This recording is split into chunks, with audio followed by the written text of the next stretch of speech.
அகமதாபாத்லேருந்து கிளம்புன ஏர் India flight வந்து accident ஆகிடுச்சின்னு கேள்விப்பட்டோன்னே என் மனசே நொறுங்கி போயிடுச்சு.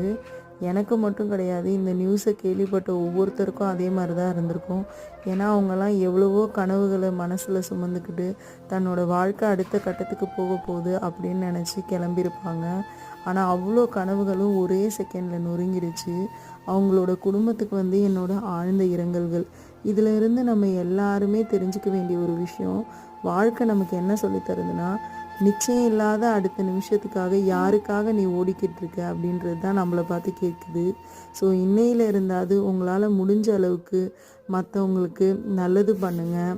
உங்களுக்கானவங்களுக்காக நீங்கள் டைம் ஸ்பெண்ட் பண்ணுங்கள். உங்களுக்கு பிடிச்ச மாதிரி இருக்கிற ஒவ்வொரு நிமிஷத்தையும் வாழ பழகுங்க. இருக்கிற வரைக்கும் சந்தோஷமாக வாழுங்க. யாரு கூடவும் எதுக்காகவும் சண்டை போட்டு பேசாமல் இருக்காதீங்க. இது வந்து என்னோடய ரெக்வெஸ்ட்டாக சொல்கிறேன். முடிஞ்சால்